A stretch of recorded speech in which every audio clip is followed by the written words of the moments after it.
Hello, beautiful friends. I'm Laurel Bleadon-Maffei with Illuminating Souls, and it is my joy to welcome you to another episode of Sleepy Bedtime Blessings, a podcast designed to help you rest, relax, and hopefully fall asleep. I am an angelic practitioner, a spiritual teacher, and an encourager of souls.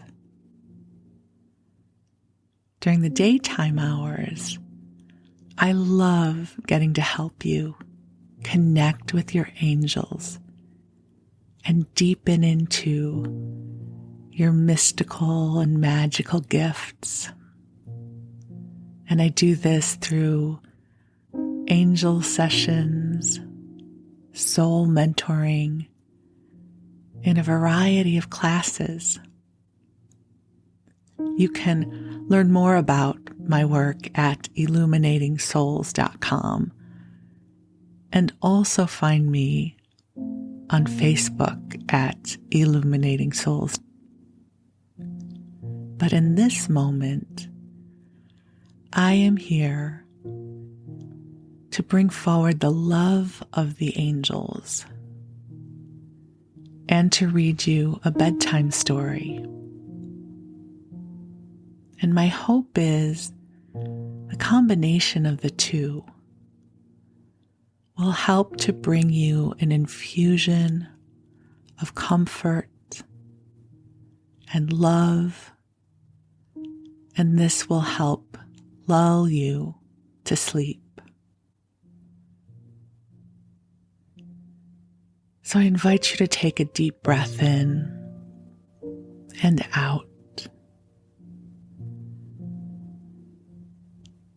And the angels are already here. And you know, one of the things that I have learned over the years is one of the side effects sometimes of experiencing higher energy fields is they often put us to sleep. And I'll share a little story with you about it. Some of you have heard this already. In 2006, my husband and I were blessed to attend several days of teachings with the Dalai Lama when he was in Los Angeles. It was quite a remarkable experience. And one of the things that happened for me was when other monks and teachers were talking, I was present and awake. And as soon as the Dalai Lama started teaching, I would fall asleep. And I had so much judgment on myself. I thought, what is happening? I so wanted to be present to what he was teaching. And a dear friend of mine, who's very wise, was with us. And as I was sharing my frustration with her, she said, "It is because his energy field is so high. And by you getting sleepy, it is the best way for you to receive his energy." And I thought that was quite a remarkable reflection. Because you know what was so interesting about that was one evening of the teachings, he did a public address. It was several thousand people. And the energy and the content was very different than what he was bringing forward in the teachings he was doing during the daytime. And you know what? I stayed awake. I was engaged and interested, and my mind was alert. And yet, during the daytime, when he was bringing forward the Buddhist teachings, I would fall asleep. So this was my first experience with this kind of phenomenon. I experienced it again when I first started listening to Abraham Hicks. When Jerry and Esther Hicks were speaking as themselves, I was alert and listening to everything they had to say. And then when Esther started channeling Abraham, I zonked right out. And this happens quite often when I am channeling Josephus and the Wisdom Council and the angels. It's a group of angelic guides that I channel. And sometimes Josephus even says, when we're doing an angel circle, if you start to get sleepy when we are speaking, it is not because we are boring. It is because you are receiving higher frequencies of energy. And the most graceful way for you to receive the healing and the acclimation is by resting. So in some ways, bringing forward the angels for you in this context is just such a beautiful marriage, because you get to fall asleep while they're here. Their energy is so beautiful and loving, and they are helping to calibrate these energies to support you, not only so that you can fall asleep, but this energy is also seeded with blessings to support you in your waking life as well. So with that, I invite you, if you have not already cozied on up, to snuggle in and breathe deeply in and out, allowing your body and your mind to rest. This is your time. You have permission to disconnect from everything that has been clamoring for your attention. And you get to have this time now. Get to come into this sanctuary of sleep where you are held and loved in the heart of God. So beautiful angels on high, we are so grateful that you are here with us in this moment. And we can feel the waves of gratitude that you have for this opportunity for us to be with you right now. Angels, I ask that you infuse this broadcast with love, that everyone who hears this message feels the comfort and compassion and light you are streaming in service to our highest and best goods.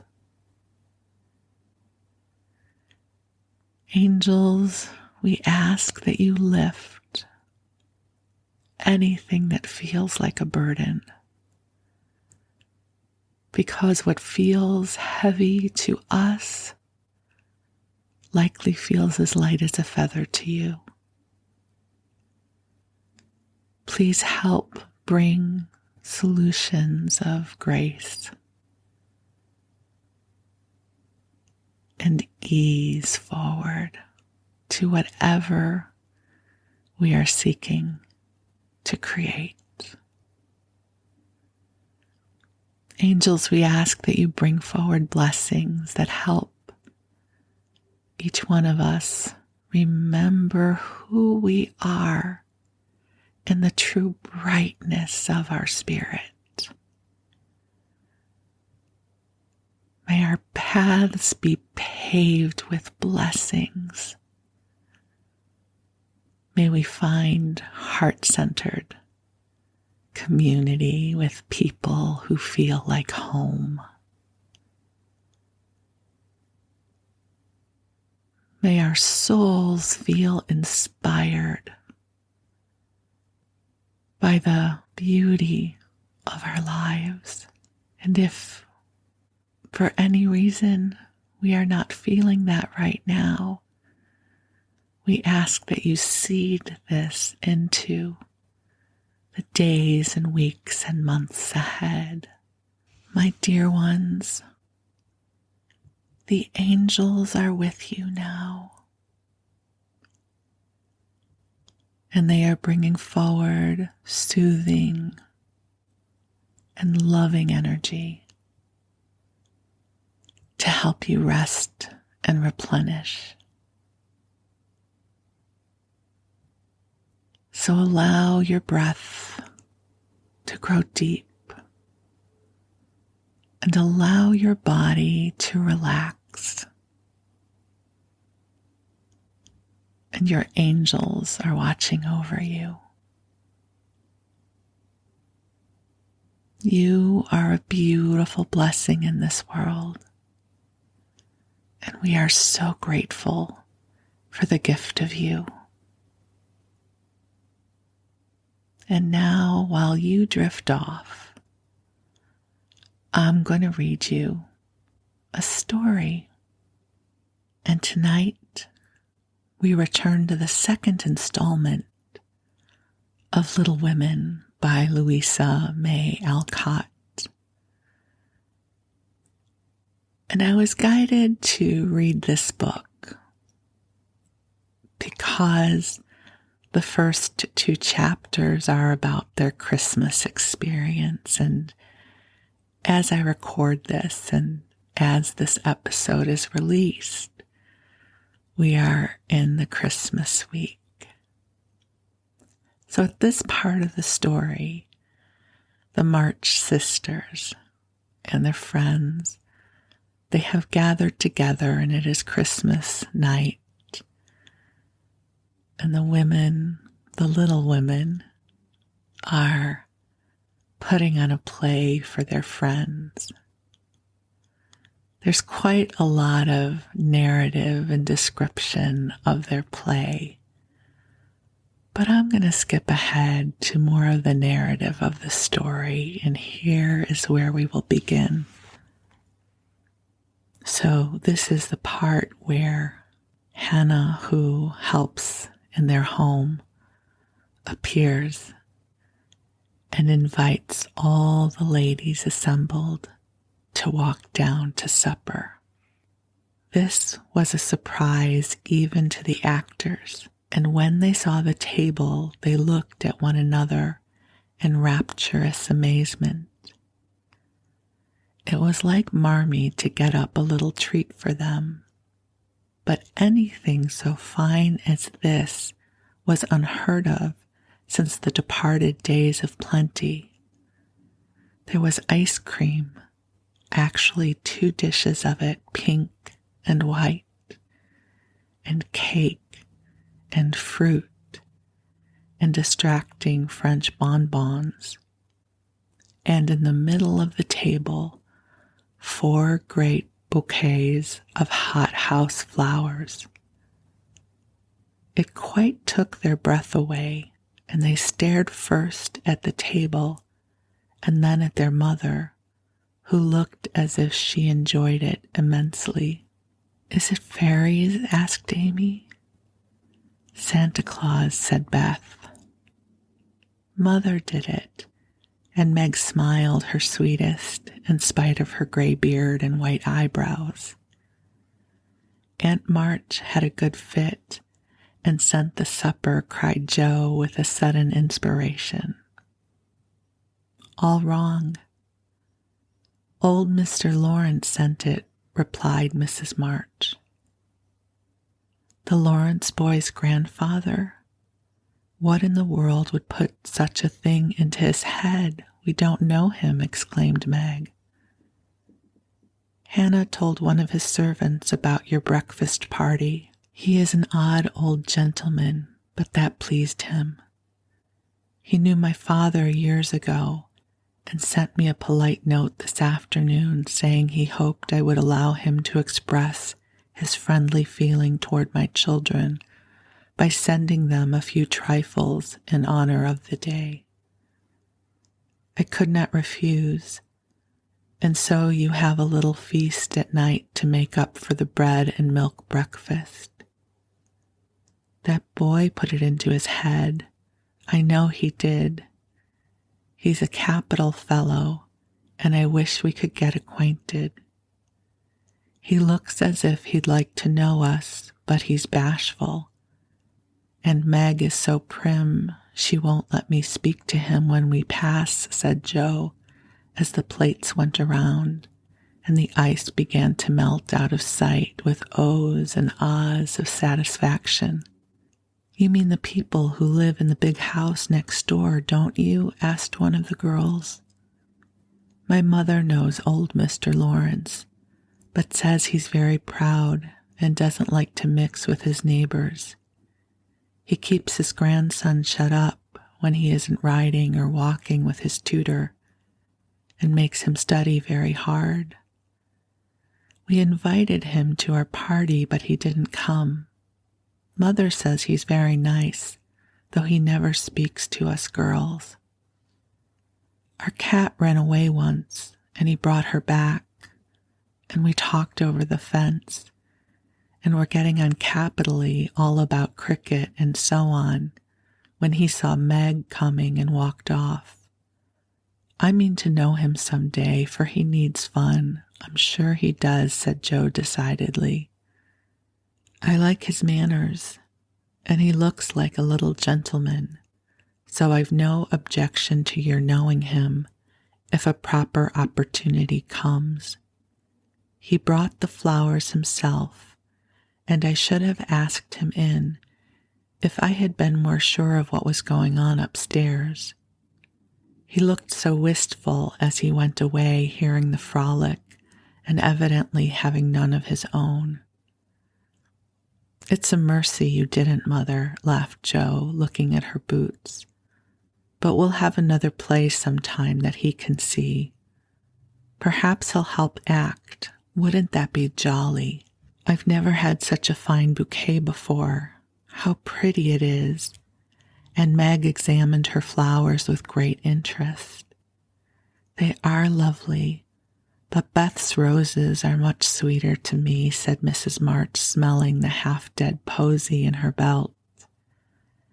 Beth nestled up to her and whispered softly, I wish I could send my bunch to Father. I'm afraid he isn't having such a Merry Christmas as we are.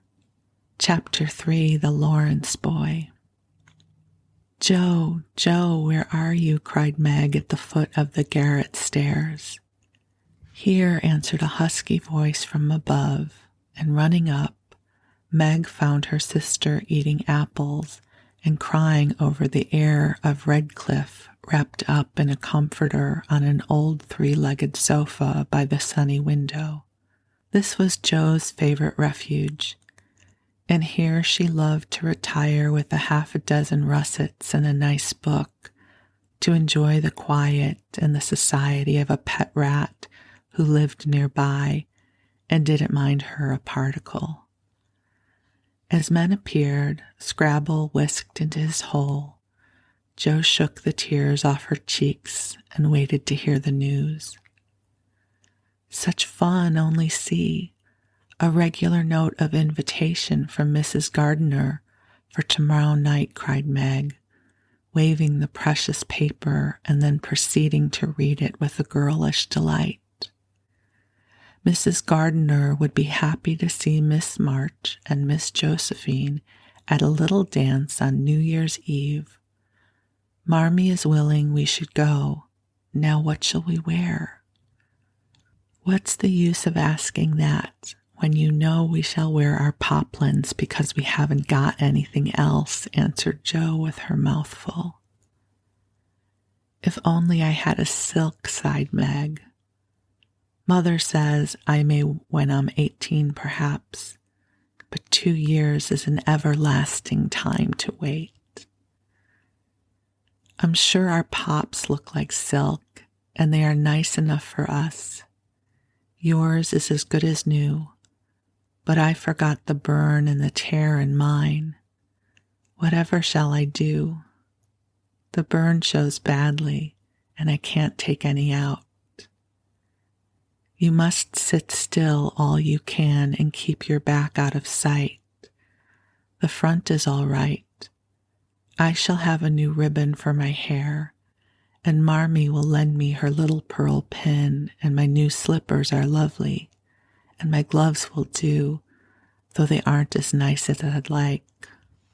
Mine are spoiled with lemonade, and I can't get any new ones, so I shall have to go without, said Jo, who never troubled herself much about dress. You must have gloves or I won't go, cried Meg decidedly. Gloves are more important than anything else. You can't dance without them, and if you don't, I should be so mortified. Then I'll stay still. I don't care much for company dancing. It's no fun to go sailing around. I like to fly about and cut capers.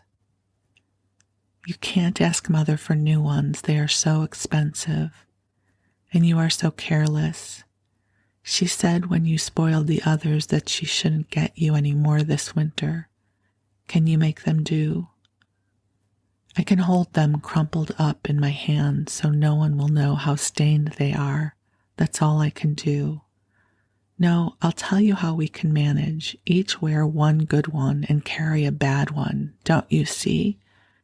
Your hands are bigger than mine and you will stretch my glove dreadfully, began Meg, whose gloves were a tender point with her. Then I'll go without. I don't care what people say, cried Jo, taking up her book. You may have it, you may, only don't stain it and do behave nicely. Don't put your hands behind you or stare or say Christopher Columbus, will you? Don't worry about me. I'll be as prim as I can and not get into any scrapes if I can help it. Now go and answer your note and let me finish this splendid story. So Meg went away to accept with thanks, look over her dress, and sing blithely as she did up her one real lace frill, while Jo finished her story, her 4 apples, and had a game of romps with Scrabble. On New Year's Eve, the parlor was deserted, for the 2 younger girls played dressing maids and the 2 elder were absorbed in the all-important business of getting ready for the party. Simple as the toilets were, there was a great deal of running up and down, laughing and talking, and at one time a strong smell of burned hair pervaded the house. Meg wanted a few curls about her face, and Jo undertook to pinch the papered locks with a pair of hot tongs. Ought they to smoke like that? Asked Beth from her perch on the bed. It's the dampness drying, replied Jo. What a queer smell. It's like burned feathers, observed Amy, smoothing her own pretty curls with a superior air. There now, I'll take off the papers and you'll see a cloud of little ringlets, said Jo, putting down the tongs. She did take off the papers, but no cloud of ringlets appeared, for the hair came off with the papers, and the horrified hairdresser laid a row of little scorched bundles on the bureau before her victim. Oh, what have you done? I'm spoiled. I can't go. My hair, oh, my hair, wailed Meg, looking with despair at the uneven frizzle on her forehead. Just my luck. You shouldn't have asked me to do it. I always spoil everything.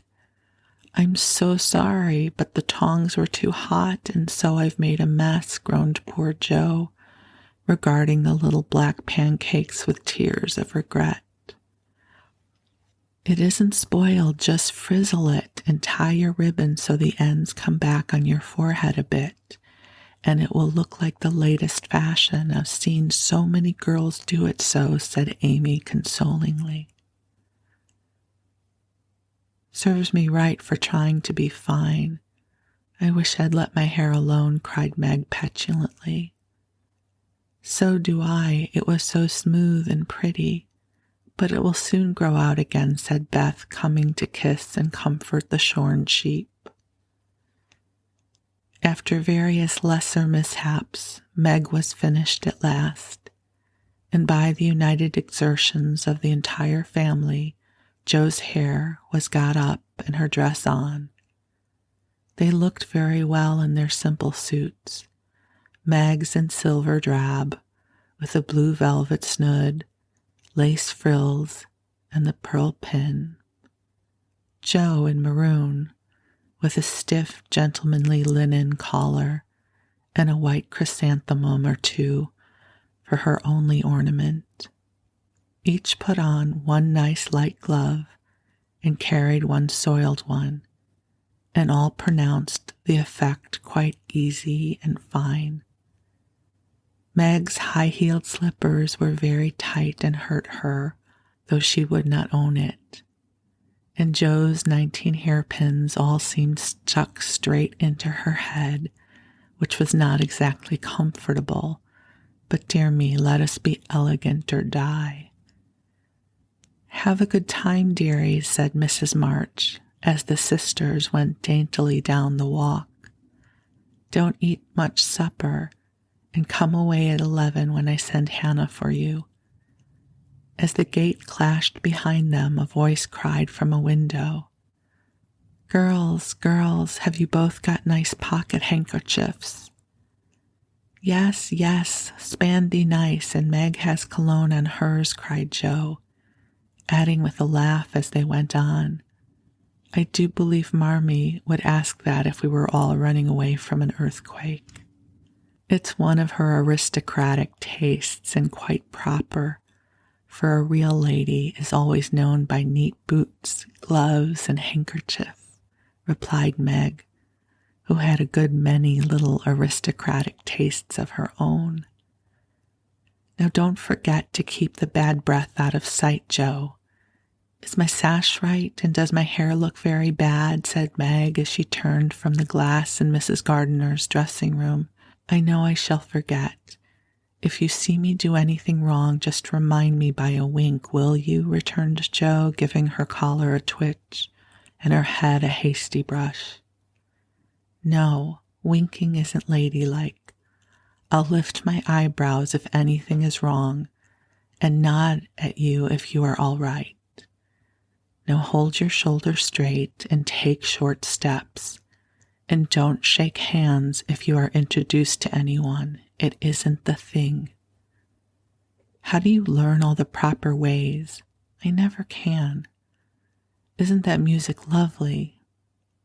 Down they went, feeling a trifle timid, for they seldom went to parties, and as informal as this little gathering was, it was an event to them. Mrs. Gardiner, a stately old lady, greeted them kindly and handed them over to the eldest of her 6 daughters. Meg knew Sally and was at ease very soon, but Jo, who didn't care much for girls or girlish gossip, stood about, with her back carefully against the wall, and felt as much out of her place as a colt in a flower garden. Half a dozen jovial lads were talking about skates in another part of the room, and she longed to go and join them, for skating was one of the joys of her life. She telegraphed her wish to Meg, but the eyebrows went up so alarmingly that she dared not stir. No one came to talk to her, and one by one the group dwindled away until she was left alone. She could not roam about and amuse herself, for the burned breath would show. So she stared at people rather forlornly till the dancing began.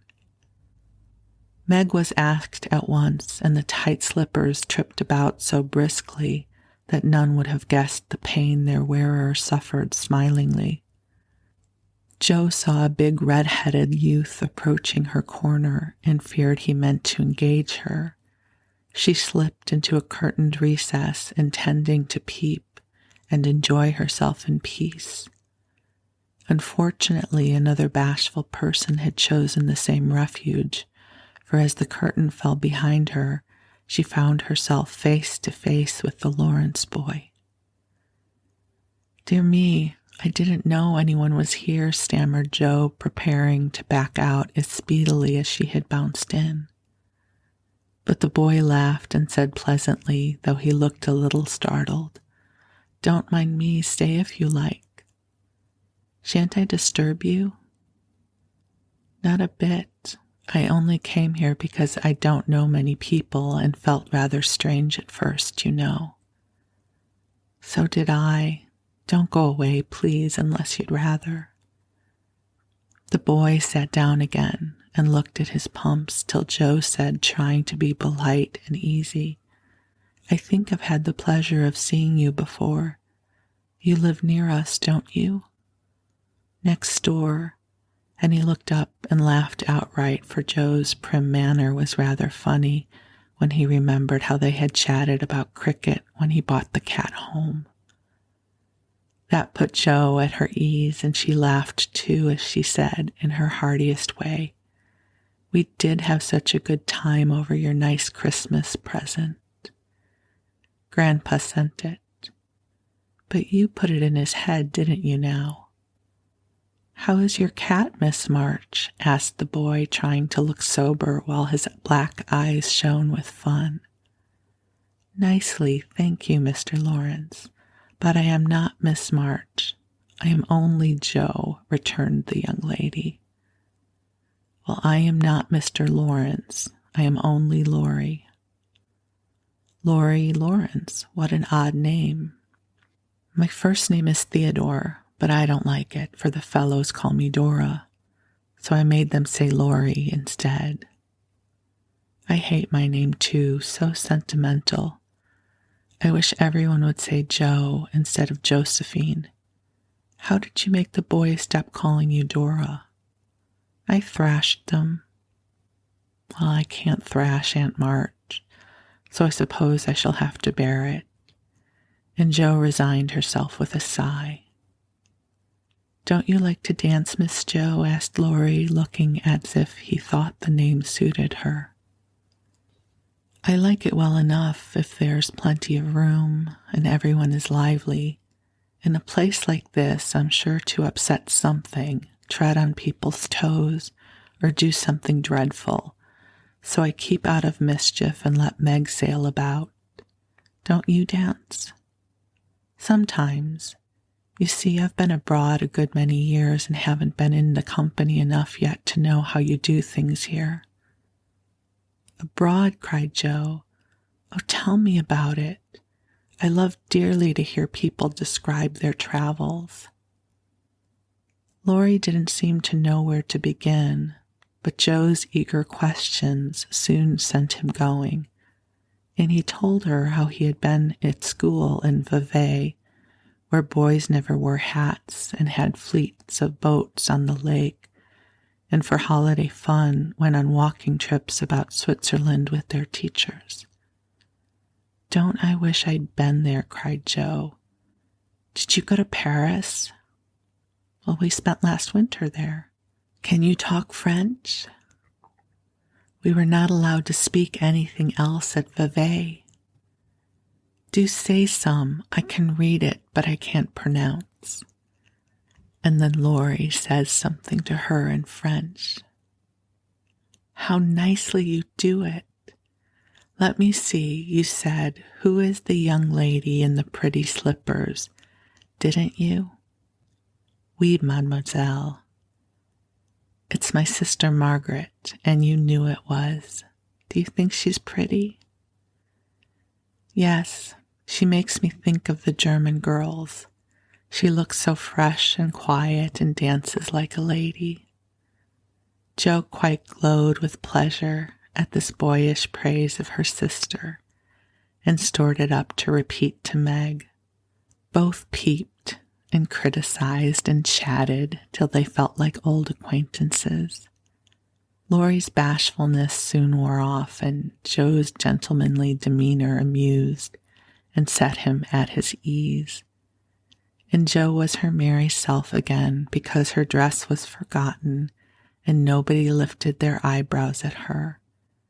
She liked the Lawrence boy better than ever and took several good looks at him so that she might describe him to the girls, for they had no brothers, very few male cousins, and boys were almost unknown creatures to them.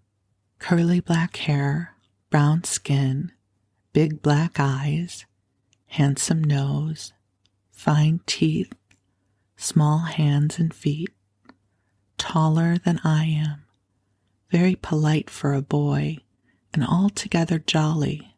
I wonder how old he is. It was on the tip of Jo's tongue to ask, but she checked herself in time, and with unusual tact, tried to find out in a roundabout way. I suppose you are going to college soon. I see you pegging away at your books. No, I mean studying hard, and Jo blushed at the dreadful pegging which had escaped her. Laurie smiled, but didn't seem shocked, and answered with a shrug. Not for a year or two. I won't go before 17 anyway. Aren't you but 15? Asked Jo, looking at the tall lad whom she had imagined 17 already. 16 next month. Oh, how I wished I was going to college. You don't look as if you liked it. I hate it. Nothing but grinding or skylarking. And I don't like the way fellows do either in this country. What do you like? To live in Italy and to enjoy myself in my own way. Jo wanted very much to ask what his own way was, but his black brows looked rather threatening as he knit them, so she changed the subject by saying, as her foot kept time, "That's a splendid polka. Why don't you go and try it?"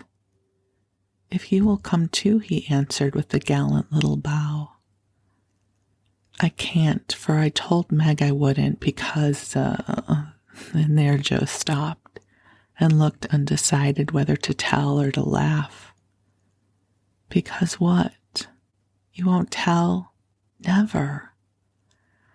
"Well, I have a bad trick of standing before the fire, and so I burned my frocks, and I scorched this one, and though it's nicely mended, it shows, and Meg told me to keep still so no one would see it. You may laugh if you want to, it's funny, I know." But Laurie didn't laugh. He only looked down a minute, and the expression of his face puzzled Jo when he said very gently, "Never mind that. I'll tell you how we can manage. There's a long hall out there, and we can dance grandly, and no one will see us. Please come." Jo thanked him and gladly went, wishing she had 2 neat gloves when she saw the nice pearl-colored ones her partner wore. The hall was empty, and they had a grand polka, for Laurie danced well, and taught her the German step, which delighted Jo, being full of swing and spring. When the music stopped, they sat down on the stairs to catch their breath, and Laurie was in the midst of an account of a students' festival at Heidelberg when Meg appeared in search of her sister. She beckoned, and Jo reluctantly followed her into a side room, where she found her on a sofa, holding her foot and looking pale. "I've sprained my ankle. That stupid high heel turned and gave me a sad wrench. It aches so, and I can hardly stand, and I don't know how I'm ever going to get home, she said, rocking to and fro in pain. I knew you'd hurt your feet with those silly shoes. I'm sorry, but I don't see what you can do except get a carriage or stay here all night, answered Joe softly, rubbing the poor ankle as she spoke. I can't have a carriage without its costing ever so much. I dare say I can't get one at all, for most people come in their own, and it's a long way to the stable and no one to send. Well, I'll go. No, indeed, it's past 9 and dark as Egypt. I can't stop here, for the house is full. Sally has some girls staying with her. I'll rest till Hannah comes and then do the best I can. I'll ask Laurie. He will go, said Joe, looking relieved as the idea occurred to her. Mercy, no, don't ask or tell anyone. Get me my rubbers and put these slippers with our things. I can't dance any more, but as soon as supper is over, watch for Hannah and tell me the minute she comes. They are going out to supper now. I'll stay with you, I'd rather. No, dear, run along and bring me some coffee. I am so tired I can't stir.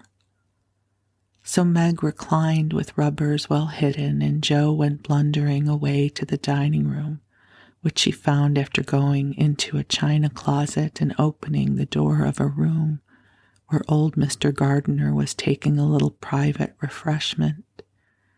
Making a dart at the table, she secured the coffee, which immediately spilled, thereby making the front of her dress as bad as the back. Oh dear, what a blunderbuss I am, exclaimed Joe, finishing Meg's glove by scrubbing her gown with it. Can I help you? Said a friendly voice, and there was Laurie with a full cup in one hand and a plate of ice in the other. I was trying to get something for Meg, who is very tired, and someone shook me, and here I am in a nice state, answered Joe, glancing dismally from the stained skirt to the coffee-colored glove. Too bad. I was looking for someone to give this to. May I take it to your sister? Oh, thank you. I'll show you where she is. I don't offer to take it myself, for I should only get into another scrape if I did.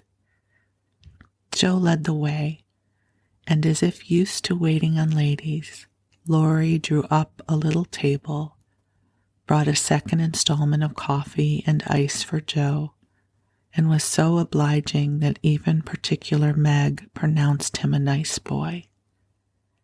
They had a merry time over the bonbons and the mottos, and were in the midst of a quiet game of buzz with 2 or 3 other young people who had strayed in, when Hannah appeared. Meg forgot her foot and rose so quickly that she was forced to catch hold of Joe with an exclamation of pain. Hush, don't say anything, she whispered, adding aloud, It's nothing, I turned my foot a little, that's all, and limped upstairs to put on her things. Hannah scolded, Meg cried, and Joe was at her wit's end, till she decided to take things into her own hands. Slipping out, she ran down and, finding a servant, asked if he could go get her a carriage. It happened to be a hired waiter who knew nothing about the neighborhood, and Joe was looking round for help when Laurie, who had heard what she said, came up and offered his grandfather's carriage, which had just come for him, he said. It's so early, you can't mean to go yet, began Joe, looking relieved but hesitating to accept the offer. I always go early, I do truly. Please let me take you home. It's all on my way, you know, and it rains, they say. That settled it, and telling him of Meg's mishap, Joe gratefully accepted and rushed up to bring down the rest of the party. Hannah hated rain as much as a cat does, so she made no trouble, and they rolled away in the luxurious close carriage, feeling very festive and elegant. Lori went on the box so Meg could keep her foot up, and the girls talked over their party and freedom. "I had a capital time, did you?" asked Jo, rumpling up her hair and making herself comfortable. "Yes, till I hurt myself. Sally's friend Annie Moffat took a fancy to me and asked me to come and spend a week with her when Sally does. She's going in the spring when the opera comes, and it will be perfectly splendid if Mother only lets me go," answered Meg, cheering up at the thought. "I saw you dancing with the red-headed man I ran from. Was he nice?" "Oh, very. His hair is auburn, not red, and he was very polite, and I had a delicious dance with him. He looked like a grasshopper in a fit when he did the new step. Lori and I couldn't help laughing. Did you hear us?" "No, but it was very rude. What were you about all that time hidden away in there?" Jo told her adventures, and by the time she had finished, they were at home. With many thanks, they said good night and crept in, hoping to disturb no one. But the instant their door creaked, 2 little nightcaps bobbed up, and 2 sleepy but eager voices cried out, "Tell us about the party! Tell us about the party!" With what Meg called a great want of manners, Jo had saved some bonbons for the little girls, and they soon subsided after hearing the most thrilling events of the evening. I declare, it really seems like being a fine young lady to come home from the party in a carriage and sit in my dressing gown with a maid to wait on me, said Meg, as Jo bounded up her foot with arnica and brushed her hair. I don't believe fine young ladies enjoy themselves a bit more than we do, in spite of our burned hair, old gowns, 1 glove apiece, and tight slippers that sprain our ankles when we are silly enough to wear them. And I think Jo was quite right. Chapter 4, Burdens. Oh dear, how hard it does seem to take up our packs and go on, sighed Meg, the morning after the party, for now the holidays were over. The week of merrymaking did not fit her for going uneasily with the tasks she never liked. I wish it was Christmas or New Year's all the time. Wouldn't it be fun? Answered Jo, yawning dismally. We shouldn't enjoy ourselves half as much as we do now, but it does seem so nice to have little suppers and bouquets and go to parties and drive home and read and rest and not work. It's like other people, you know, and I always envy girls who do such things. I'm so fond of luxury, said Meg, trying to decide which of the 2 shabby gowns was the least shabby. Well, we can't have it, so don't let us grumble, but shoulder our bundles and trudge along as cheerfully as Marmee does. I'm sure Aunt March is a regular old man of the sea to me, but I suppose when I've learned to carry her without complaining, she will tumble off or get so light that I shan't mind her. This idea tickled Jo's fancy and put her in good spirits, but Meg didn't brighten, for her burden consisted of 4 spoiled children, seemed heavier than ever. She had not heart enough even to make herself pretty as usual by putting on a blue neck ribbon and dressing her hair in the most becoming way. Where's the use of looking nice when no one sees me but those cross children, and no one cares whether I'm pretty or not, she muttered, shutting her drawer with a jerk. I shall have to toil and moil all my days, with only little bits of fun now and then, and get old and ugly and sour because I'm poor and can't enjoy my life as other girls do. It's a shame. So Meg went down wearing an injured look and wasn't at all agreeable at breakfast time. Everyone seemed rather out of sorts and inclined to croak. Beth had a headache and lay on the sofa trying to comfort herself with the cat and 3 kittens. Amy was fretting because her lessons were not learned and she couldn't find her rubbers. Joe would whistle and make a great racket getting ready. Mrs. March was very busy trying to finish a letter which must go at once, and Hannah had the grumps for being up late didn't suit her. There never was such a cross family, cried Joe, losing her temper when she had upset an inkstand, broken both boot lacings, and sat down upon her hat. Well, you're the crossest person in it, returned Amy, washing out the sum that was all wrong with the tears that had fallen on her slate. Beth, if you don't keep these horrid cats down cellar, I'll have them disowned, exclaimed Meg angrily as she tried to get rid of the kitten, which had scrambled up her back and stuck like a burr just out of reach. Joe laughed, Meg scolded, Beth implored, and Amy wailed because she couldn't remember how much 9 times 12 was. Girls, do be quiet 1 minute. I must get this off in the early mail, and you drive me distracted with your worry, cried Mrs. March, crossing out the 3rd spoiled sentence in her letter. There was a momentary lull, broken by Hannah, who stalked in, laid 2 hot turnovers on the table, and stalked out again.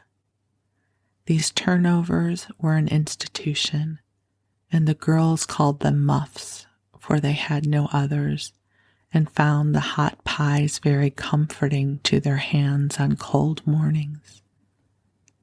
Hannah never forgot to make them, no matter how busy or grumpy she might be, for the walk was long and bleak. The poor things got no other lunch and were seldom home before 2. Cuddle your cats and get over your headache, Bethy.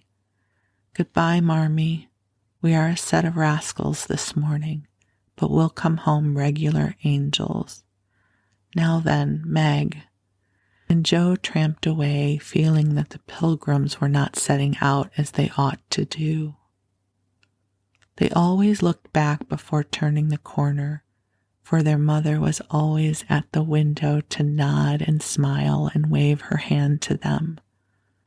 Somehow it seemed as if they couldn't have gotten through the day without that, for whatever their mood might be, the last glimpse of that motherly face was sure to affect them like sunshine. If Marmee shook her fist instead of kissing her hand to us, it would serve us right, for more ungrateful wretches than we are were never seen, cried Joe, taking remorseful satisfaction in the snowy walk and bitter wind.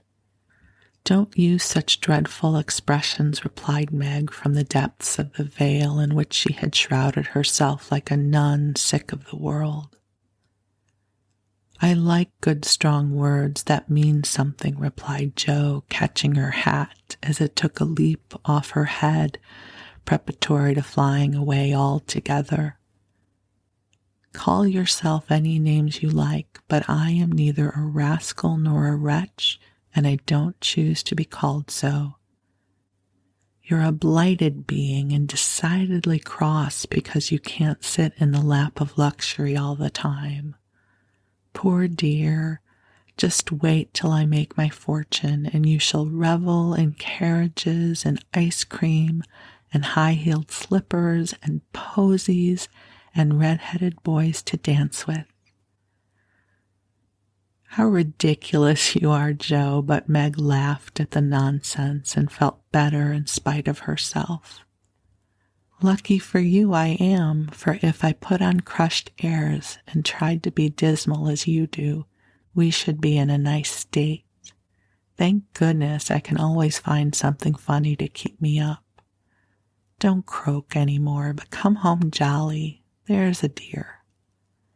Jo gave her sister an encouraging pat on the shoulder as they parted for the day, each going a different way, each hugging her little warm turnover and trying to be cheerful in spite of wintry weather, hard work, and the unsatisfied desires of pleasure-loving youth. When Mr. March lost his property in trying to help an unfortunate friend, the two oldest girls begged to be allowed to do something toward their own support at least, believing they could not begin too early to cultivate energy, industry, and independence. Their parents consented, and both fell to work with the hearty goodwill which, in spite of all obstacles, is sure to succeed at last. Margaret found a place as nursery governess and felt rich with her small salary. As she said, she was fond of luxury, and her chief trouble was poverty. She found it harder to bear than the others because she could remember a time when home was beautiful, life full of ease and pleasure, and want of any kind unknown. She tried not to be envious or discontented, but it was very natural that the young girl should long for pretty things, bright friends, accomplishments, and a happy life. At the King's, she daily saw all she wanted, for the children's older sisters were just out, and Meg caught frequent glimpses of dainty ball dresses and bouquets, heard lively gossip about theaters, concerts, sleighing parties, and merrymakings of all kinds, and saw money lavished on trifles which would have been so precious to her.